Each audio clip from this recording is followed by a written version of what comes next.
기초 물리학. 이번 시간에는 물질의 상태와 유체의 압력에 대해 학습하겠습니다.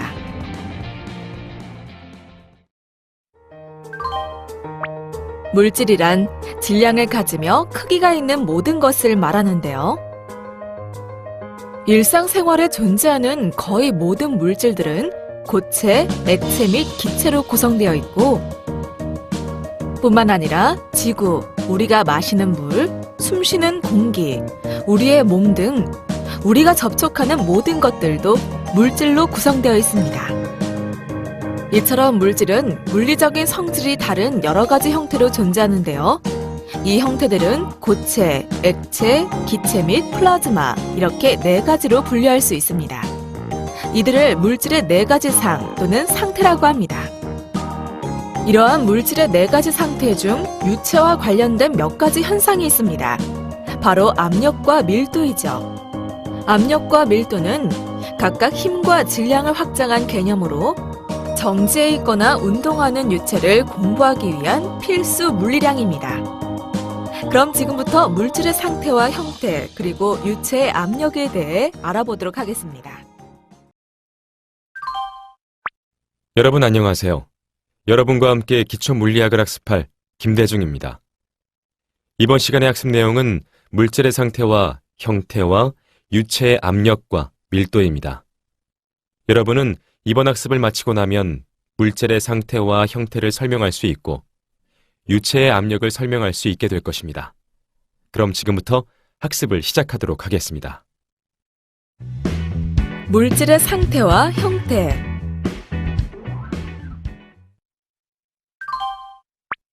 먼저 물질의 상태에 대해 알아보겠습니다.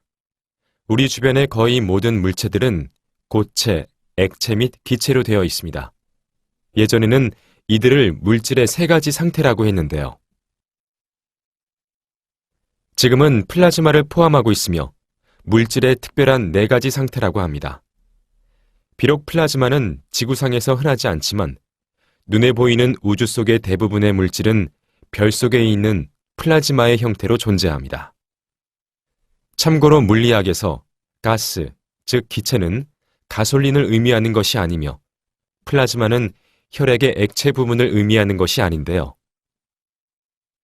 지난 50년 동안 플라즈마에 대한 연구는 물리학의 중요한 한 분야로 성장해 왔습니다. 그 이유는 핵융합과 관련되어 있는데요. 핵융합은 태양을 포함한 별들의 에너지원이죠. 즉, 플라즈마 물리학의 주요 목표 중 하나는 핵융합이 일어날 수 있는 곳에서 별과 같은 플라즈마를 인공적으로 생기게 하는 것입니다. 그럼 물질의 네 가지 상태를 자세히 살펴보도록 하겠습니다. 먼저 고체는 단단한 물질로 강한 힘을 가하지 않는 한 그 모양이 변하지 않는 것이 특징입니다. 예를 들어 바위나 나무, 플라스틱, 철 등이 있습니다. 다음으로 액체는 흐를 수 있는 물질로 담는 용기에 따라 모양이 결정되는데요. 경계 또는 표면이 명확하고 기체보다는 밀도가 높은 것이 특징입니다. 액체에는 물, 알코올, 휘발유, 혈액 등이 해당됩니다. 기체 역시 흐를 수 있는 물질로 담는 용기에 따라 모양이 결정됩니다. 하지만 액체와 달리 표면이 명확하지 않고 압축될 수 있죠. 이러한 기체에는 공기, 이산화탄소, 질소, 헬륨 등이 있습니다.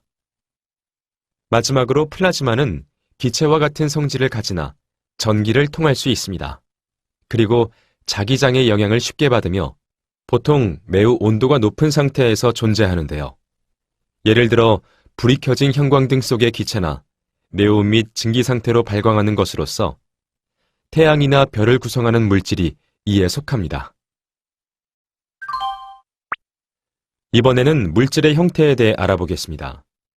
물질의 상태가 무엇이냐에 따라 거시적인 형태와 물질의 성질을 알 수 있습니다.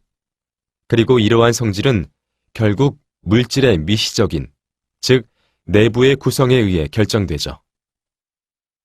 예를 들어 다이아몬드나 물, 산소는 모두 아주 작은 기초 요소로 되어 있거나 물질의 특징을 이루는 가장 작은 독립체들을 단위로 하여 구성되어 있습니다. 참고로 여기서 말하는 기초 요소라고 하는 것도 더 작은 것들의 집합으로 이루어져 있습니다. 다이아몬드는 고체이고 물은 액체이며 산소는 기체인데요. 그 이유는 이들을 구성하는 작은 단위들의 성질 때문입니다. 따라서 모든 물질은 그것을 구성하는 고유한 성분의 성질에 의해 다시 분류할 수 있습니다. 그럼 지금부터 물질의 단순한 분류부터 시작해 좀 더 복잡한 분류까지 살펴보도록 할까요? 먼저 화학 원소는 일상의 모든 물질들의 가장 단순하면서도 순수한 형태를 나타냅니다.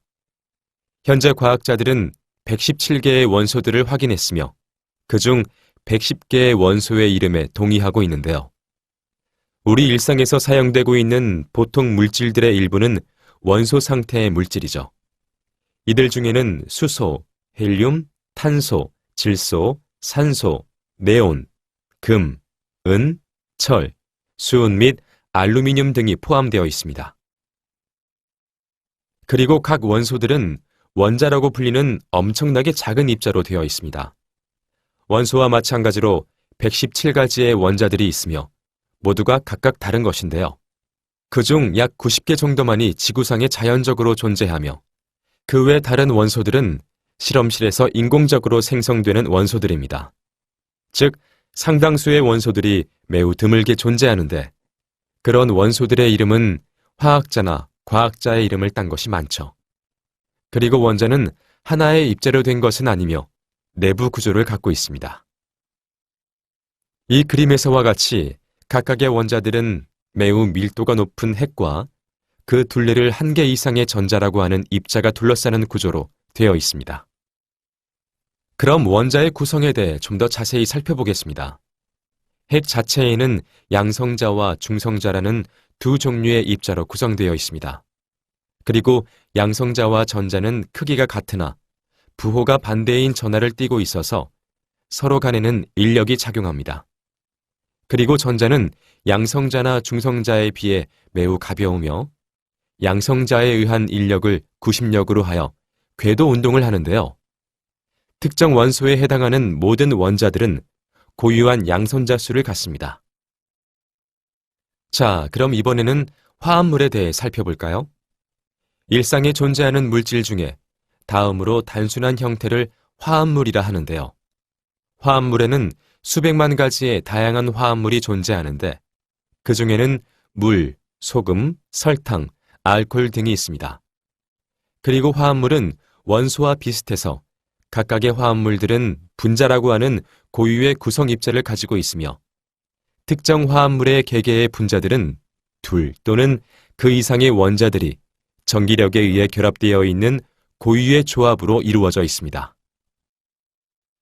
예를 들어 물의 각 분자는 두 개의 수소 원자와 하나의 산소 원자가 결합되어 있는 구조이며 일산화탄소 분자는 산소 원자 하나에 탄소 원자 하나가 붙어 있는 구조로 이루어져 있습니다.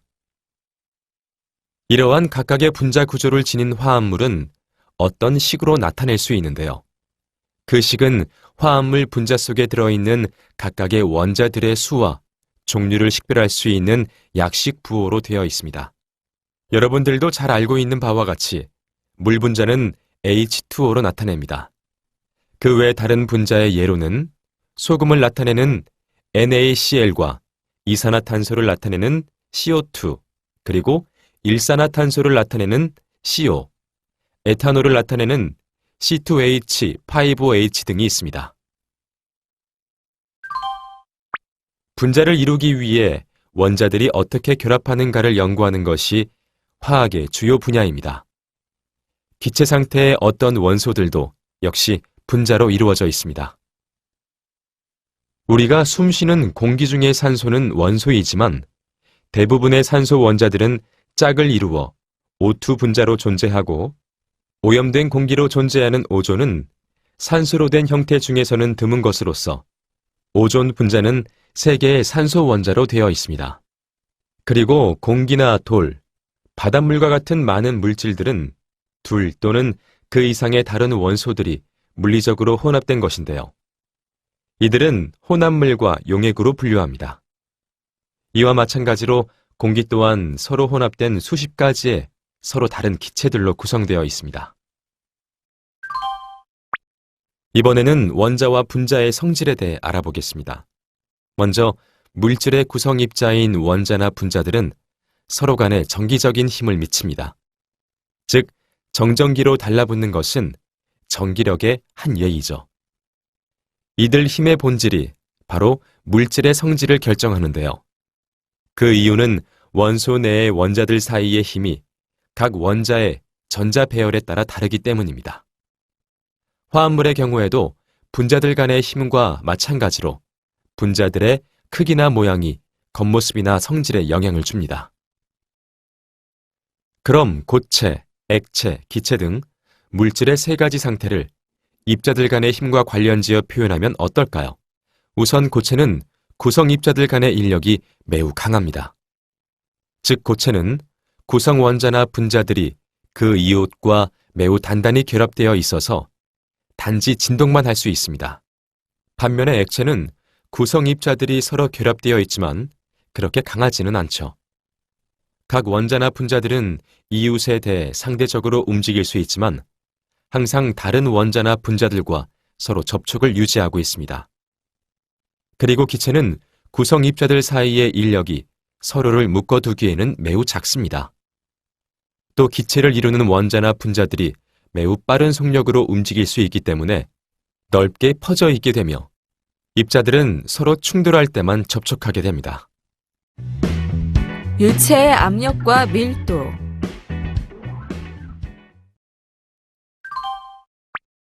이번에는 압력과 밀도에 대해 알아보겠습니다. 압력에는 정지에 있는 유체와 관련된 몇 가지 현상이 있습니다. 먼저 압력과 밀도가 그것인데요. 이는 각각 힘과 질량을 확장한 개념입니다. 이들은 정지에 있거나 운동하는 유체를 공부하기 위해 필수적인 물리량입니다. 그럼 먼저 압력부터 자세히 살펴보죠. 물질의 세 가지 상태인 기체와 액체, 그리고 고체에 수직으로 작용하는 힘은 표면 전체에 고르게 작용합니다. 예를 들어 마룻바닥에 서 있는 사람에게 작용하는 힘은 발바닥 전체에 퍼져 있으며 물 위에 떠 있는 배는 배 밑에 표면에 골고루 위로 향하는 힘을 받습니다. 또 공중에 떠 있는 풍선 주위의 공기는 풍선의 표면에 힘을 작용하는데요. 이러한 경우에 압력이라는 물리량이 아주 유용합니다. 압력이란 어떤 면에 수직하게 작용하는 단위 넓이당 힘으로 그 면에 작용하는 힘의 수직한 성분을 그 표면의 넓이로 나눈 것을 말합니다. 여기서 P는 압력을 의미하는 영어 프레셔의 머리 글자이죠.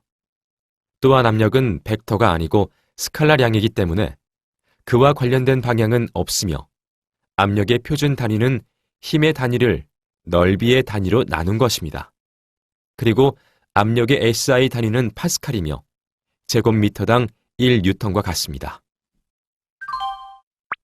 자, 다음으로 밀도에 대해 알아보겠습니다. 밀도란 무엇일까요? 앞서 살펴본 압력이 힘의 개념을 확장한 것이라면 마찬가지로 밀도는 질량의 개념을 확장한 것인데요. 즉, 압력이 힘의 밀집도의 척도인 것처럼 밀도는 질량이 얼마나 밀집해 있는가를 나타내는 척도이죠. 정리해보면 밀도란 어떤 물질의 단위 부피당 질량으로 물질의 질량을 그 물질이 차지하는 부피로 나눈 값이며 질량 밀도라고도 합니다. 여기서 D는 밀도를 나타내는 덴시티의 머리 글자를 따온 것입니다.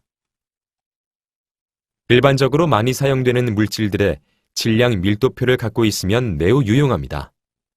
왜 그럴까요? 여기에는 세 가지 이유가 있습니다. 먼저, 물질의 종류를 확인하기 위한 수단으로 사용할 수 있기 때문이며, 두 번째, 밀도를 측정하는 것은 혼합물 속에 들어있는 특정 물질의 양을 알아내는데 주로 사용되기 때문입니다. 마지막으로 세 번째 이유는 어떤 물질의 부피를 알면 질량을 쉽게 계산할 수 있기 때문인데요. 물질의 질량은 부피의 질량 밀도를 곱하면 얻을 수 있습니다. 그리고 어떤 경우에는 무게 밀도라는 다른 형태의 밀도를 사용하기도 합니다. 여러분, 비중이라는 말을 많이 들어보지 않으셨나요? 물리학에서도 비중이란 말이 쓰이는데요. 이 비중은 다른 물질들 간의 밀도를 비교할 때는 자주 사용되며 그 물질의 밀도와 물의 밀도와의 비로 나타낼 수 있죠. 그럼 여기서 문제. 다음 중 밀도에 관한 식이 아닌 것은 무엇일까요?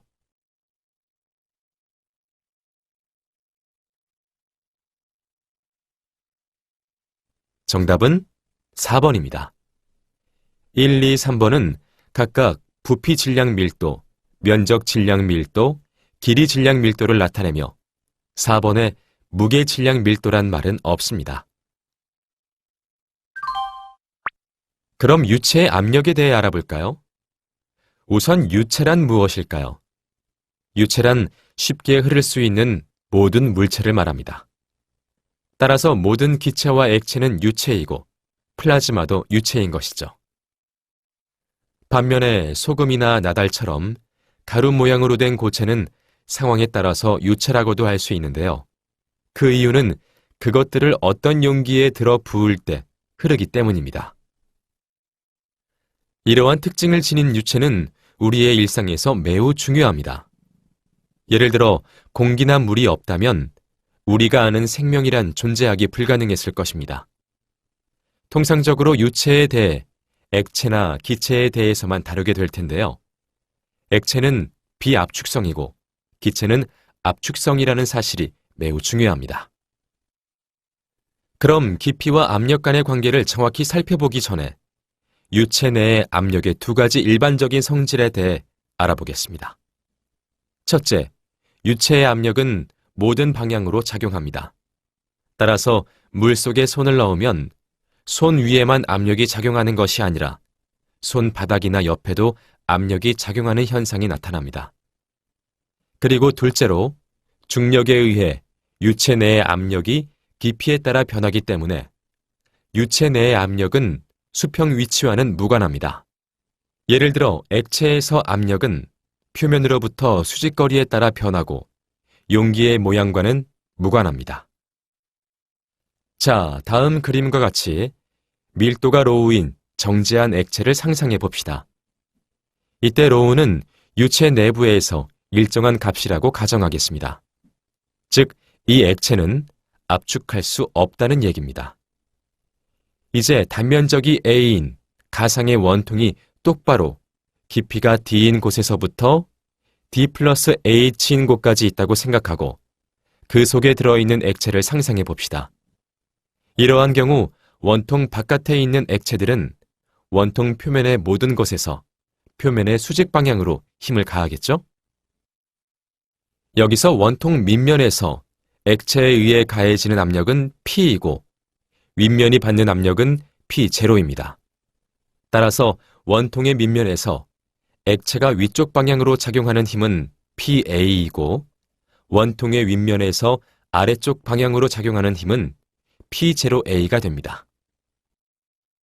또한 원통 속에 있는 액체의 질량은 M은 로우 V는 로우 AH이므로 원통 속에 있는 액체의 무게는 mg는 로우 AHg입니다. 그리고 그림에서 원통이 평행 상태에 있으므로 이때 R자 힘은 0이 되는데요.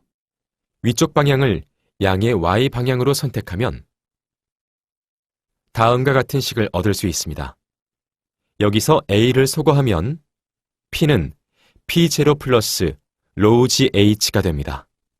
즉, 액체 내부에서 압력이 P0인 위치로부터 깊이가 H인 지점의 압력 P는 P0보다 로우 GH만큼 크다는 것입니다. 또한 유체의 압력은 그릇의 모양에 관계없이 깊이가 같은 모든 지점에서의 압력이 같게 나타나는데요. 만약 액체가 대기 중에 노출되어 P0가 액체 표면의 압력이라면 P0의 값은 대기압이 됩니다. 이때 대기압은 다음과 같이 P0는 1.00 atm은 1.013 곱하기 10의 5제곱 파스칼이라는 식으로 나타납니다. 유체의 압력에 관한 법칙은 액체에서는 매우 단순합니다. 하지만 기체의 경우에는 약간 복잡해지는데요.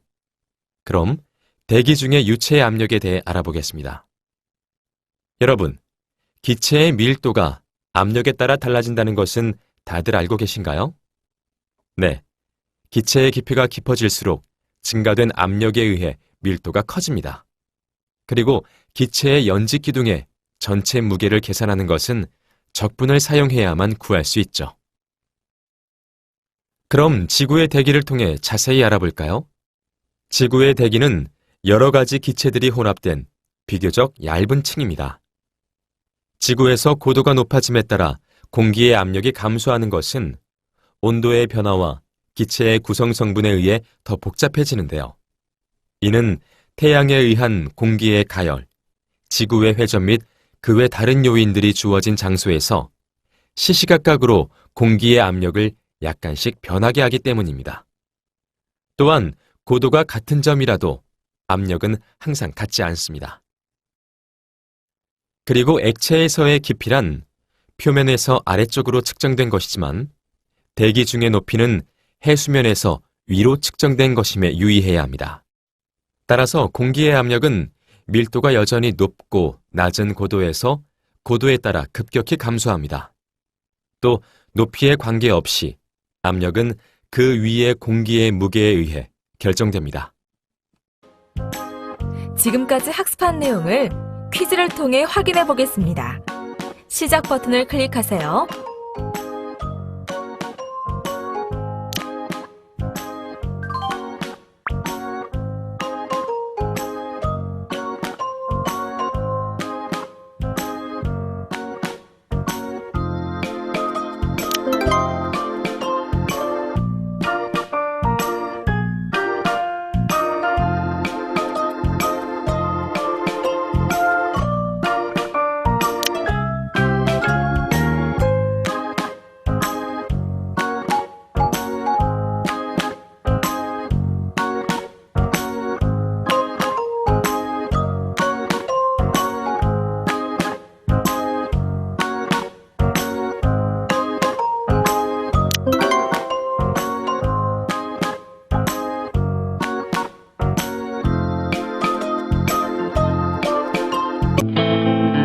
지금까지 학습한 내용을 정리해 보겠습니다.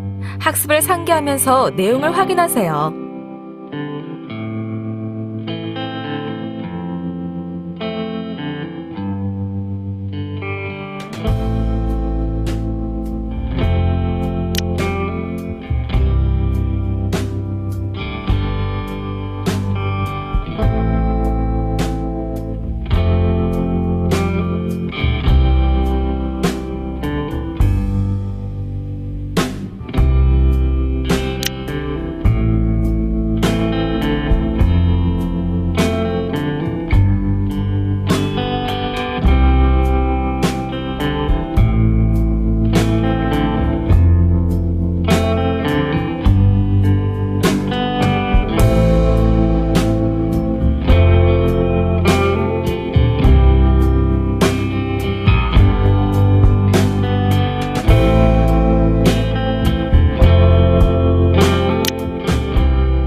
수고하셨습니다. 이것으로 물질의 상태와 유체의 압력에 대한 학습을 마치겠습니다. 다음 시간에는 파스칼, 아르키메데스, 베르누이의 원리에 대해 학습하겠습니다.